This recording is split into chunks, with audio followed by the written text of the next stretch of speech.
लेकिन सबसे ज्यादा इस भारत देश में, इस भारत देश का संविधान, इस देश का सुप्रीम कोर्ट कहता है कि इस देश का मूल मालिक आदिवासी है, लेकिन सबसे बेहद गरीब आज पूरे भारत में आदिवासी ही क्यों?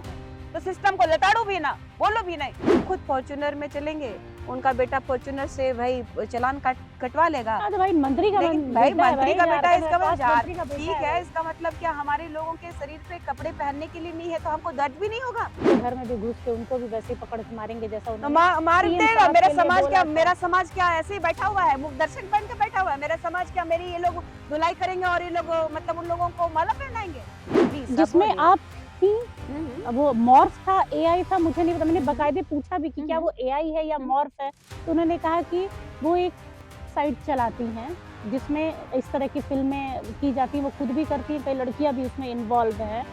तो मैंने जरूर बोला था कि भाई मैं उनसे जरूर पूछूंगी अगर ऐसा अगर बोली है, सेक्स रैकेट चलाती नहीं अगर वो बोली है है तो ये मेरे लिए और अच्छी बात है। एविडेंस हमें मिलेगा कि इन लोगों की पराकाष्ठा जो गंदगी है, कितने हद तक ये लोग गिरे हुए हैं। क्यों मैं आदिवासी बेटी और झुकेगी नहीं निशा भगत, अपने पूरे समाज के लिए जान भी देने के लिए तैयार है। नमस्कार, जोहार, आप देख रहे हैं एचएनएन न्यूज। मैं हूं निशा मिश्रा आपके साथ। देश भर में राजनीति का स्तर इतना नीचे चला गया है ना कि संवैधानिक पदों पर बैठने वाले लोग भी गाली सुन रहे हैं और जो समाज के अगुआ बन रहे हैं वो भी सलाखों के पीछे जा रहे हैं। फिलहाल मेरे साथ आदिवासी नेत्री निशा भगत हैं। विवाद से इनका रिश्ता चोली दामन का है। विवाद अगर इनसे दूर भी जाते हैं तो ये विवादों की तरफ बढ़ के जाती हैं कि मुझे एक विवाद और चाहिए। फिलहाल एफआईआर दर्ज है इन पर। जोहार है निशा। और क्या कहेंगी, एफआईआर का शौक है, सुप्रसिद्ध होने की जरूरत है और ज्यादा? सबसे पहले तो मैं आपके चैनल के माध्यम से जितने भी श्रोतागण हैं, दर्शक हैं, उनको जोहार, जय धर्मेश और आपका धन्यवाद और आपके चैनल का, क्योंकि आप लगातार प्रखरता से झारखंड की अस्मिता को दिखाते हैं। आप समझते हैं कि झारखंड में वाकई क्या परिवेश है, उसको प्रखरता से आप दिखाने का काम करते हैं। क्योंकि किसी को शौक नहीं लगता है कि वो कई सारा केसेस जो है लगे, 12-13 केसेस से ज़्यादा हमारे पे लग चुके हैं अभी। और लगातार हमारे जल जंगल जमीन, अपनी माटी, अपनी संस्कृति, अपने झारखंड के परिप्रेक्ष्य में बोलते हुए हमारे पे ये केसेस लगे हैं। और अगर हमने किसी व्यक्ति विशेष को अगर इस झारखंड राज्य में जनता के लिए, जनता के परिप्रेक्ष्य में चुना है, तो हमारा अधिकार है कि जनता का विपक्ष का रोल करना, अपने जो चुने हुए प्रतिनिधि हैं, जो मुखिया हैं, उनको लताड़ने का काम हम करते हैं। अगर इस पे अगर उनको लगती है कि अगर वो असंवैधानिक तरीके से है, तो मुझे लगता है कि अविलंब उनको इस्तीफा दे देना चाहिए, क्योंकि हमारी लड़ाई है अपने अस्मिता को, अपने जल जंगल जमीन को बचाने की। अगर आप अगर किसी संवैधानिक व्यक्ति को अगर आप संवैधानिक पद पे रह करके इस तरीके का नरगल बात इसी सरकार के मुख्यमंत्री के द्वारा भी किया गया है कि एक पूर्व मुख्यमंत्री को बैल का दर्जा उन्होंने दिया। और आप देखिएगा कि इस झारखंड राज्य के स्वास्थ्य मंत्री इरफान अंसारी साहब, जो कि हमारे झारखंड की बेटी, जो कि माननीय मुख्यमंत्री जी की अपनी बहू, उनको रिजेक्टेड माल कह दिया उन्होंने, स्वास्थ्य मंत्री जी ने। और यहाँ पे उनके ही परिवार के जो माननीय मुख्यमंत्री हैं, वो चुप्पी साधे हैं। तो ऐसी सरकार को आप किस मैं भाषा में मानती हूँ समझाइएगा? निशा कि ठीक है, किस भाषा में समझाइएगा? अगले ने किसी और संवैधानिक पद की गरिमा नहीं रखी या महिला होने मैंने का गरिमा नहीं रखा। लेकिन कहाँ आपको जायज़ लगता है? देखिए, लोकतंत्र की खूबसूरती आप भी देखिए, जानती हैं, लोकतंत्र पढ़ी-लिखी की हैं, खूबसूरती विपक्ष है, होना ज़रूरी है, मैं लेकिन मानती घर हूँ। में घुस के कॉलर पकड़ के निकल के देखिए, जूता से मैं जूता मारूँगी। से मैंने उनको कहा कि कॉलर पकड़ के निकालूँगी। हुँ, आप पूरा वीडियो देखिए, आप हुँ, भी हुँ, चलाई हैं। मैंने कहा है कि घर में घुसूँगी, कॉलर पकड़ के निकालूँगी। हुँ, देखिए, आवेश होता है। हुँ, आप हुँ, अगर हमारी आत्मा को आप मेरी हत्या कीजिएगा और मैं चुपचाप रहूँगी, ऐसा भी तो नहीं होता ना। हुँ। अगर आपने मैंने कहा है, अगर आप मेरी हत्या करने की बात करेंगे, आप मेरी ज़मीन, अगर मेरी आत्मा को अगर छीन लीजिएगा, तो अगर शरीर में आत्मा ही नहीं होगी, तो फिर मेरी हत्या ही हुई ना। आप देखिए लगातार झारखंड में ज़मीन दलालों का, भूमाफियाओं का जो है दबदबा है लगातार दिखेगा आपको। आप कोयला माफिया को देखिए, बालू माफिया को देखिए, आप पत्थर माफिया को देखिए, हमारे लोगों की हत्याएँ कराई जा रही है। आप खुट्टी का प्रकरण देख लीजिए, हमारे पढ़ा राजा, जिस समुदाय से मैं बिलॉन्ग करती हूँ, उरांव समुदाय, वहाँ हमारे पढ़ा राजा जो कि इस पेशा अधिनियम 1996 के अभी जो ग्राम सभा जो स्वशासन के वो अभी अध्यक्ष होते और वो लगातार अपने जल जंगल जमीन की रक्षा करने के लिए अपनी आवाज को विभाग की पूर्ण अपनी जो हत्या होने की आशंका उनको भी रही है, लेकिन उसके बावजूद अपने समाज की आत्मा को बचाने के लिए उन्होंने आज अपना जान का न्यौछावर कर दिया, समाज के लिए उन्होंने आहुति दे दी। तो ऐसे में अगर हम चुप रहेंगे तो कब निशा तक चुप भगत की रहेंगे? जान कौन लेना चाह रहा है? खबरें ऐसी आ देखिए रही हैं कि भाई निशा भगत की जान को खतरा है, तो ऐसा काम ही क्यों करे कि लोग आपके गले तक पहुँचे? देखिए, चूँकि हमने ऐसा कोई काम नहीं किया है कि लोग जो है कि गलत तरीके से लोग मेरे तक पहुँचे, लेकिन जो आदिवासी समुदाय अस्तित्व की बात जो कर रही हूँ, लगातार अपने हक और अधिकार की बात कर रही हूँ, तो इस झारखंड राज्य के माननीय मुख्यमंत्री जी के ही इर्द-गिर्द रहने वाले दलाल प्रवृत्ति के लोग हैं, जिनके द्वारा ये बात कही गई है, जो कि मुझे सूत्रों से पता चला है कि 1 हफ्ते में या तो इसकी अरेस्टिंग होगी, नहीं होती है तो इसकी हत्या हो जाएगी, इसके बारे में सोचना नहीं है। और बाकी सब इतना सारा इनको परेशान तो कर दिए हैं, केस तो हो गया है, तो हमें किसी भी तरह से मानसिक प्रताड़ना या तो फिर मेरी हत्या करने का जो 2-3 दिन साजिश है, इन्हीं सरकार के आपका द्वारा 2-3 रही दिन है। फ़ोन नहीं लग रहा था, नॉट रीचेबल आ जी रहा, तो हाँ। कई लोगों ने ये कहा कि निशा भगत भाग गई है, कहीं नहीं, छिप नहीं, नहीं। गई है क्योंकि एफआईआर हुआ है। नहीं, नहीं, देखिए लोगों का काम है कहना, क्योंकि लोग तो बहुत तरीके का बात मेरे को लेकर के कर रहे हैं कि लोग मेरे बारे में भी अनर्गल बातें बना रहे हैं क्योंकि 6-7 महीना से लोगों ने मेरे पे एलिगेशन लगाया। मैंने कभी किसी को पलट करके या फिर किसी निजी व्यक्ति को नहीं बोला, मैंने सरकार को घेरा है। अगर मैं किसी सरकार को घेर रही हूँ, तो इनको दर्द क्यों हो रहा है? मैं सरकार को घेरने की बात कर रही हूँ, मैं इस झारखंड राज्य में जो संविधान के तहत आने वाले जो प्रशासनिक पदाधिकारी हो, चाहे चुने गए जनता के द्वारा प्रतिनिधि हों, मैं उनको लताड़ रही हूँ। मैं किसी सो कॉल्ड किसी भी पर्सन को नहीं लताड़ रही हूँ या तो फिर हमारे आदिवासी समुदाय से भटके हुए और हमारे समुदाय से जो लोग अलग हो चुके उनकी डिलिस्टिंग की बात कर रही हूँ। मैं किसी पर्टिकुलर किसी एक व्यक्ति के बारे तो नहीं बोल रही हूँ। कोई मेरा दोस्त बन के, कोई मेरा चाचा, भतीजा बोल कर के अनर्गल बात बोल कर के निकल जा रहा है कि किसी तरीके से हम बदनाम कर दें। जब हम अपने परिवार से ही बहुत कम समय आप देखिए 8 महीने होने को है, हो गया झंडा प्रकरण। 8 महीनों में मैं अपने परिवार से सिर्फ़ 1 बार मिली गुमला में जा कर के और मेरी माताजी 1 बार आई थी। इसके अलावा मैं पूरी तरीके से समाज को अपना समय दी हूँ और मैं बीच में बीमार भी चल रही थी। आपने देखा कि काफ़ी बिज़ी शेड्यूल था और आप भी खुद कॉल की हैं हुँ, और इतना कॉल आया है हुँ। कि मैं खुद भी परेशान थी कि मैं खाँसते-खाँसते मैं परेशान थी कि मैं बात करूँ, रखूँ या फिर इनके बारे में सोचूँ, जिन लोगों ने मेरी हत्या का फरमान किया है। तो मैं कुछ दिनों के लिए 2 दिनों के लिए हुँ, स्विच ऑफ हुँ। क्या रख दिए, लोग तो सोच लिए कि मैं भाग गई। मैं डरने वालों में से नहीं हूँ, निशा भगत मैं बेटी हैं, लड़ने वालों में से हूँ। आदिवासी नेत्री कहा जाता है। बेटी होकर बेटी कैसे बेच सकती हैं? वो भी देखिए नशा करवा के आपने सुषमा बड़ाई के साथ भी कुछ ऐसा करने की कोशिश की है, जो उन्होंने इंटरव्यू में कहा है कि पहले शराब पिलाती हैं, उसके बाद बेटियों को बेचती हैं। तो कहाँ तक किसकी ये बेटी सही को? है?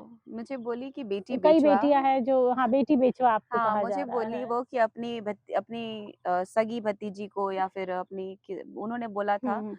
कि बेटी मेरे ही परिवार की बेटी को उन्होंने कहा था। मेरे 2 भाई हैं। बड़े भाई की बेटी साढ़े 4 साल की है और हम साढ़े 4 साल में 40-50 बार मिले होंगे। और मैं इन लोगों का खंडन नहीं करना चाहती थी, लेकिन मैं इसलिए कह रही हूँ कि जो लड़की डीआईजी नटराजन केस में बहुत तबाह थी, जिसको पढ़ना-लिखना नहीं आता था, जो लड़की आवेदन तक लिखना नहीं जानती थी, वो हमारे समाज की बेटी रही हैं और मैंने कोशिश किया कि उसकी मदद ही करूँ। ये आपको पता होगा कि उससे मेरी बातचीत होती थी जेल कैंप पार्टी में थी तब तक और उसका मेरे पास हिस्ट्री भी है कि उसने कितनी बार बात किया, नहीं किया। और जो एलिगेशन लगा रही है 15,000 रुपया की या फिर कृष्णा नाम की एक लड़के की बात कर रहे हैं, तो वो मेरा भाई है। और हमारी बात होनी थी, मीटिंग था, तो मैंने कहा था उसको कि तुम कब आओगी? ताकि हम नहीं चाहते थे कि दोनों एक साथ मिलें। क्योंकि इसका जो नाम है, आप जानती हैं डीआईजी नटराजन केस में क्या हुआ है। इनको सुप्रीम कोर्ट ने भी कहा है कि फेक लेडी है, सेल लेडी है। एक इंसान के साथ में एक बार कुछ घटना घटता है। अगर आपके साथ में अगर एक बार रेप हो गया, तो बार-बार रेप कैसे हो सकता है? आपकी 3 बच्चे हैं, तीनों तो बच्चे कहते जो हैं कि मेरे है तीनों बच्चे हिंदू, मुस्लिम, सिख, ईसाई ऐसे हैं, उनको ईसाई इतना हैं। गर्व होता है हुँ, बोलते हुए हुँ। और ये भी बोलती हैं कि वो तीनों बच्चे के बाप रेपिस्ट हैं। आप 50 से ज़्यादा पुरुषों पे केस कर चुके हैं और वो भी सब पे यही एलिगेशन लगाई हैं और सभी में आप यही एलिगेशन क्यों लगाती हैं?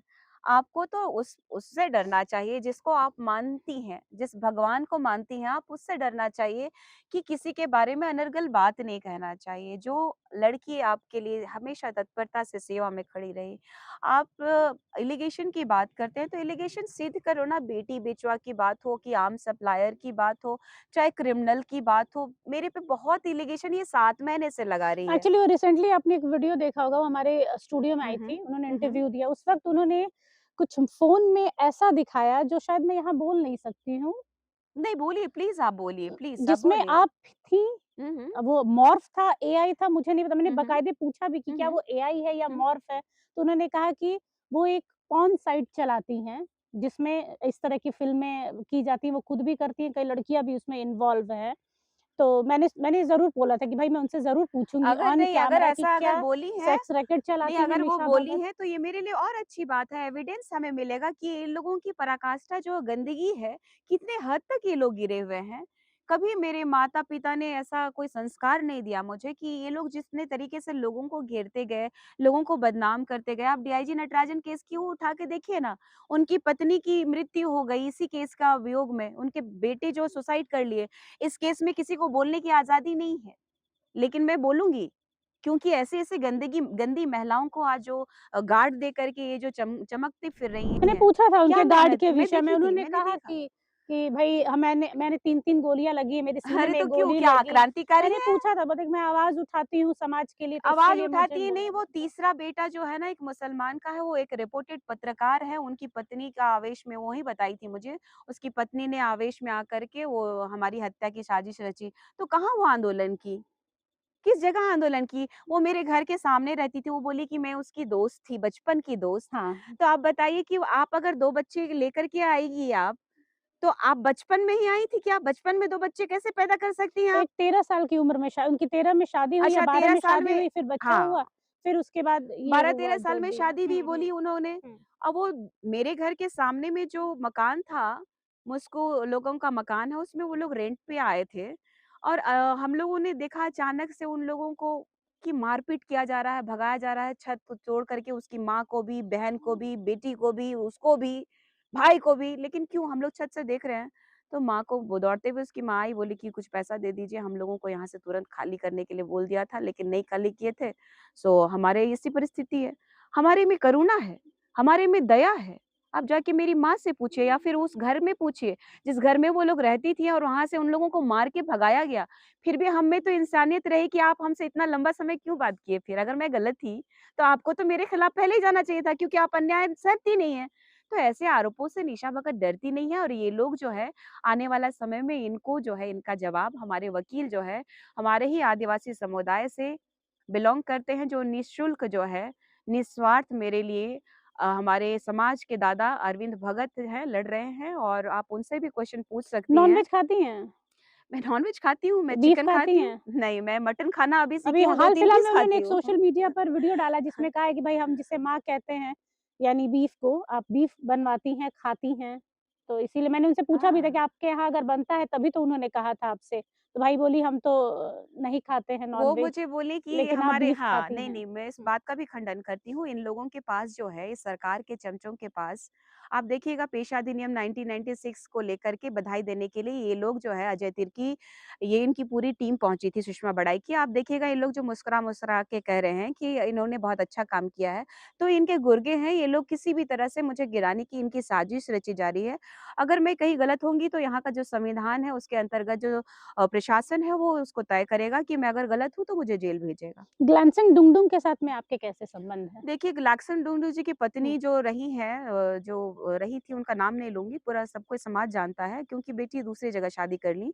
तो मैं उनके थ्रू जानती हूँ क्योंकि उनका घर भी गई हूँ, तो गुलाबचंद डूंगडू को मैं बहुत बेहद करीब से जानती हूँ क्योंकि उनकी मानसिकता क्या है। 2014 में जब पकड़े गए थे जर्मनी जा रहे थे शायद वो दिल्ली के एयरपोर्ट में उनको उतारा गया। तो उनके जो गतिविधियाँ रही हैं, जो मुख्य धारा में आने से पहले, सारी चीज़ों को मैं जानती हूँ, बहुत प्रखरता से जानती हूँ और वो मिशनरी बनने के बाद में किस तरीके से समाज के जो विरोध काम कर रहे हैं, उसको भी जानती हूँ। तो वो ये लोग देखिएगा एक मंच में ये लोग दिखाई देंगे। इन लोगों का एक ज़खीरा है, जो सीएम साहब के इशारे पे चल रहे हैं। तो ये लोग जो है एक बेटी को दबाने के लिए, महिला के लिए सबसे बड़ा उसका आत्मसम्मान होता है। उसको चोट पहुँचाने की इन लोगों की सबसे बड़ी साजिश है कि ऐसा महिला को तैयार करो जिसको अपना लाज, ना लिहाज़, ना किसी चीज़ का फ़र्क नहीं पड़ता है। तो अगर हमारे समाज की बेटी अगर इतना दिन तक कह रही थी तो इसलिए मैं मौन थी कि ये सब कुछ जानते हुए भी जब मैंने मदद किया, वो मेरे घर भी आई है। कई बार वो खोजते हुए आई। लेकिन मैंने इसलिए चुप रही कि वो भी एक तो समाज की बेटी है, एक बेटी है ना वो। पहले जयराम से प्रॉब्लम, सुषमा बड़ाइक से प्रॉब्लम, ग्लैंड सिंह दादा से प्रॉब्लम, अजय तिर्की से प्रॉब्लम, किससे प्रॉब्लम नहीं है? अब तो पहले हम निशा भगत आदिवासी नेत्री थी, अब निशा भगत हो गई हैं टकली, निशा भगत हो गई है आदिवासियों की दुश्मन, निशा भगत तो हो गई है दिन भर धर्मांतरण, खुद धर्मांतरित है, आपके 2-2 बाप हैं। अभी-अभी बोला गया भाई मैंने नहीं बोला है, मैं अगर आपको आप कहिएगा तो मैं आप हाथ भी खड़ा कर संवैधानिक रही तरीके हूँ। से जाइएगा। तो मैं बोल रही हूँ कि भाई फेसबुक पर निशा यहाँ पे सुषमा बड़ाइक ने साफ तौर पे कहा है कि भाई तुम्हारा भाई अलग सरनेम रखता है तो क्या तुम्हारे 2-2 बाप थे? तुम जो नहीं पूरा सुन ही पढ़े-लिखे सकती जो हैं। शायद पढ़े-लिखे लोग हैं हुँ, ना, वो समझते हैं कि वाक़ई क्या है वास्तविकता। जो लड़की अभी तक पेशा अधिनियम कानून के पन्नों को पलट के नहीं देखी होगी, वो क्या जानेगी कि पेशा कैसे लागू हुआ है?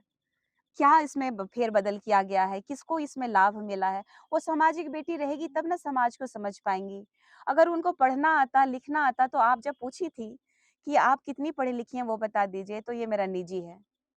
आप जी। समाज का भी काम कर रही हैं। आपकी क्या-क्या हाँ, चीज़ मैंने निजी कहा है? था कि जब अगर आप हाँ, राजनीति में आती हैं आपको सब मैंने खुला देखा खुल था। के बोलना तो भाई पड़ेगा। अगर पढ़ी-लिखी नहीं हैं, तो आप थोड़ा-सा पढ़ लीजिए। अगर आप कह रही हैं कि अगर आपने अपने दम पे मैंने सब कुछ किया है, तो सब कोई अपने दम पे ही करता है। किसी की चमचाईगिरी करके, किसी को नीचा गिरा करके, किसी को गलत एलिगेशन लगा के, पैसे ऐंठ करके या अपमानित करके अगर अपना जीवन जीना को अगर आप अच्छा जीवन कहती हैं या अच्छा जीवन है कहती हैं, तो फिर अपना पुराना इतिहास उठा के देख लीजिए। लातेहार में केस होगा, पलामू की किसी में पुरुष से शादी की थी वो। आप बता दीजिए उनके 3 बच्चे हैं, तीनों अलग-अलग धर्म के पिता हैं उनके और तीनों पिता बलात्कारी हैं।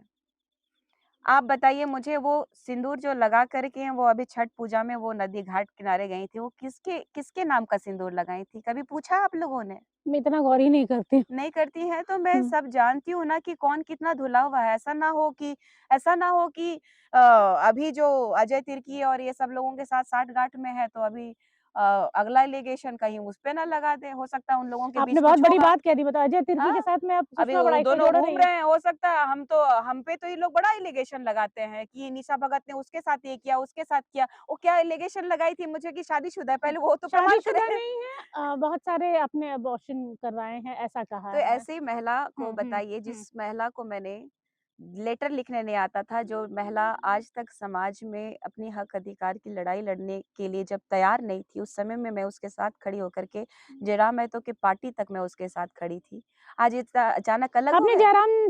जयराम जी से और जयराम जी की पार्टी से बोलकर उनको गाली दिलवाया था और आपने मैंने कहा नहीं था कि नहीं, मैंने तुम गाली चुप नहीं हो जाओ नहीं दिलवाया। तो इतनी गाली दिलवाऊँगी कि तुम्हारा रहना दिलवाऊँगी मुश्किल हो नहीं, जाएगा। मैंने बोल रही हूँ कि उसके पास रिकॉर्डिंग है, उसको बहुत गंदी आदत है रिकॉर्डिंग करने का, तो उसके पास रिकॉर्डिंग्स होगा तो मैं इतना ही कही थी कि जयराम महतो की पार्टी में ऐसे भी लोग हैं, जो कि तुमने खुद बताया कि मैं जयराम से मिली, जयराम के पास में गई, जयराम से कब-कब बैठ कर के बात की, जयराम के इंटरनल आप दोनों के बारे में बात किया है आपने, तो आपके बारे में तो उनके लोग जानते ही होंगे।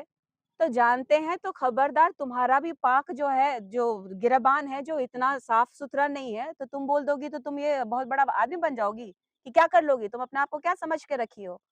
कि तुम बहुत बड़का वाला तोप हो, तो मैं उसको बोलिए ना रिलीज़ करे, उसको रिलीज़ करने बोलिए। हाँ, मैंने दिया है, उस समय मैं फ़ेवर में थी क्योंकि एक गरीब का बेटा लड़ रहा था, हम उसके पक्ष में थे।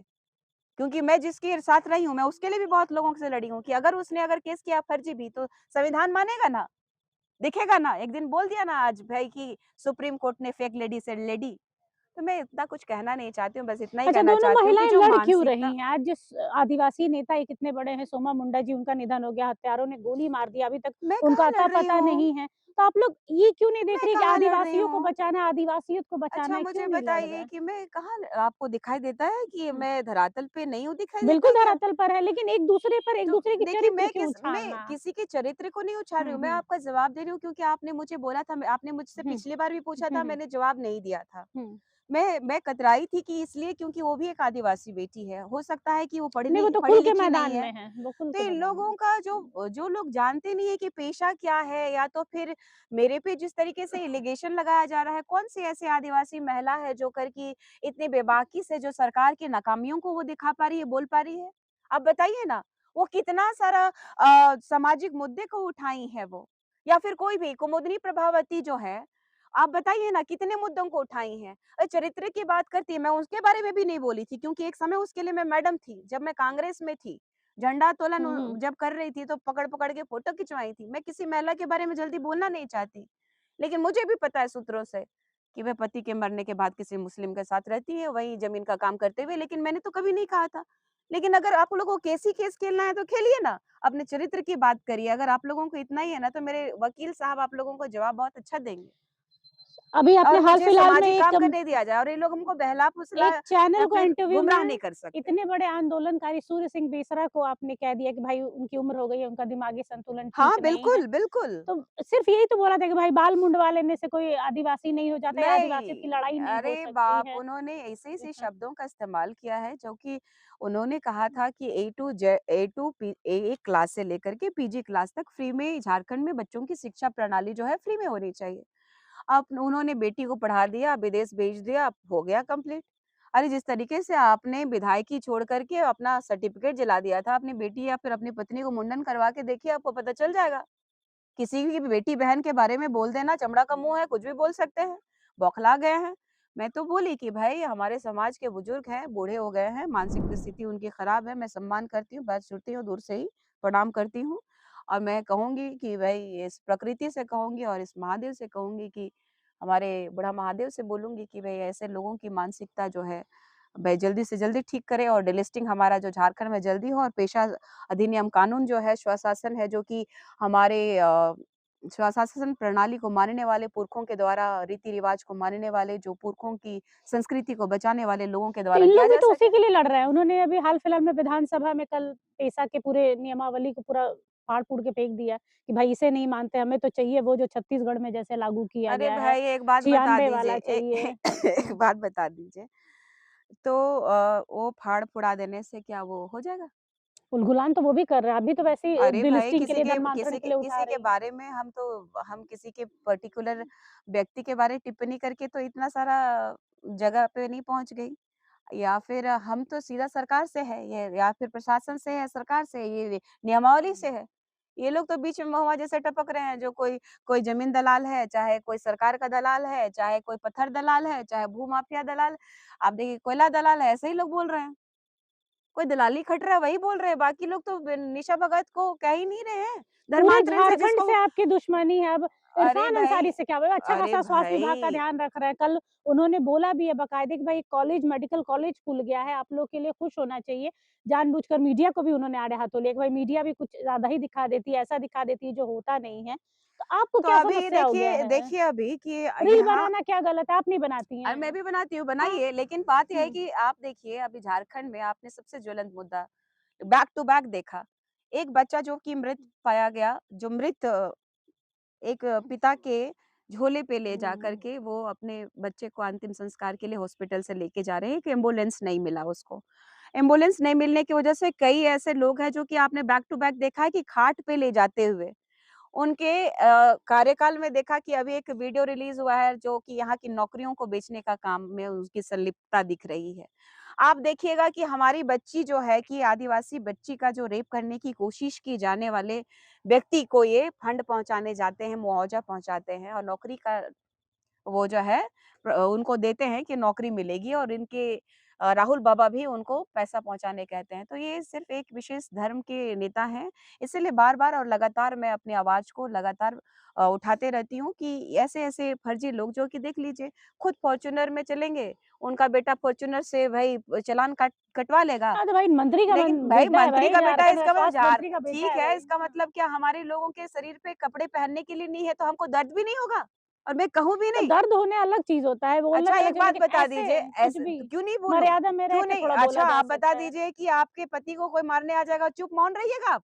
आप शादीशुदा हैं, आपका बच्चा होगा, आपके बच्चे को कोई नुकसान पहुँचाएगा, आप मौन रहेंगी? मुझे नहीं पता कि आप झारखंडी हैं कि आप यूपी की हैं या बिहार की हैं। लेकिन आप बताइए आपके पुश्तैनी ज़मीन को कोई आपका घर का लोग भी अगर छीनेगा तो आप उसको छीनने देंगी? तो नहीं जब छीनने देंगी तो अकेले मैं क्यों? निशा भगत ने पूरे झारखंड में क्यों मोर्चा खोल रखा है? और भी तो आदिवासी अरे तो भाई-बहन हैं, भाई और क्यों लोगों नहीं के पास आप बोलते जाइए हैं? भाई इंटरव्यू हुँ, लीजिए। अरे सब बोलते हैं, ऐसा नहीं है कि नहीं बोलते हैं, लेकिन निशा भगत ही इतना बोल दे रही है कि वो सबकी आँखों में चुभने लग रही है। तो आप तो खुद ही बोलिए भाई कि आपकी जान को खतरा है, तो ऐसा बोलना तो ही मैं क्यों? चुभने लग रही हूँ। क्रांतिकारी देखिए बनना चाह हमारे रही हैं। आदिवासियों में एक चीज़ है कि हम बहुत ही प्रेम पूर्वक मिलनसार हर समुदाय को लेके चले।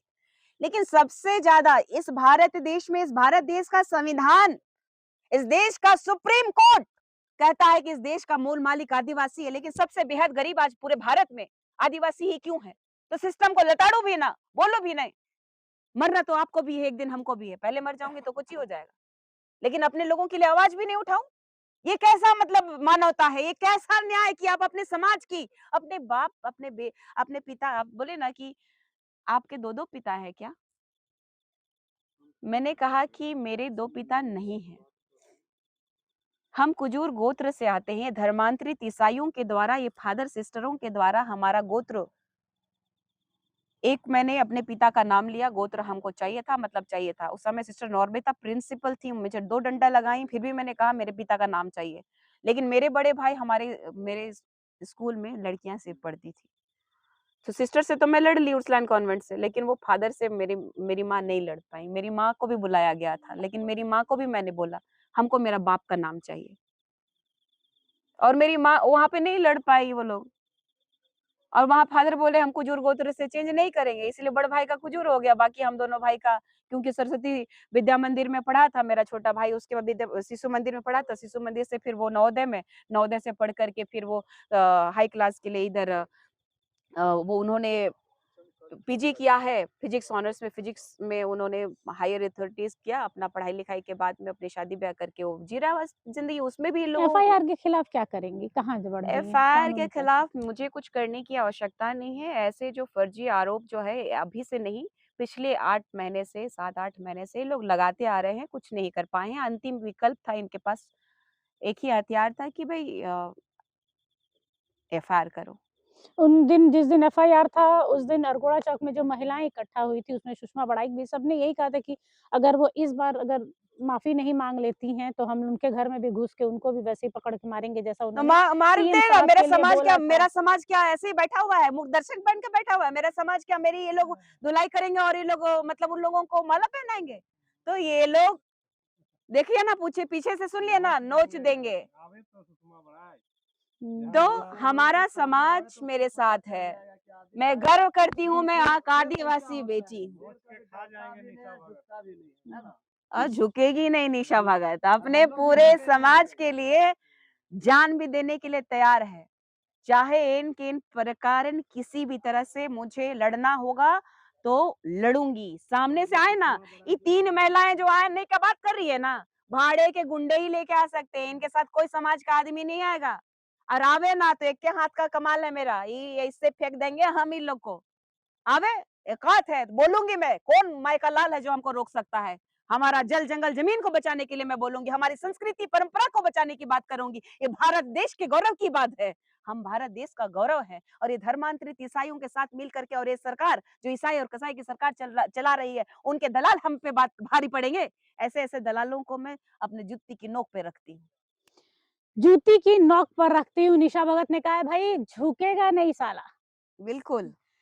पूरा इंटरव्यू आपने देखा, सीएम पर कटाक्ष को जो शब्दों का इस्तेमाल किया था उस पे भी बात हुई, एफआईआर पर भी बात हुई, सुषमा बड़ाई के जो आरोप लगे हैं उस पर भी बात हुई, सब पर मुखर होकर निशा ने कहा है और जल्द ही एक बड़े उलगुलान के साथ बिल्कुल। झारखंड में नजर आएंगी निशा भगत, आदिवासी भाई बहन। और ये जो उलगुलान होगा वो रेल टेका से भी बड़ा होगा। जो रेल टेका कुर्मियों ने किया था जी, उसको रोकने के लिए इन्होंने पेशा जो को किया लेकर के था होगा, कि इस बार पेशा धर्मांतरण को लेके नियमावली उससे को भी बड़ा। लेगा, धर्मांतरण को लेकर उससे भी बड़ा, यानी पूरे झारखंड में इस बार उलगुलान की जो आवाज है आदिवासी समाज की ओर से होगा।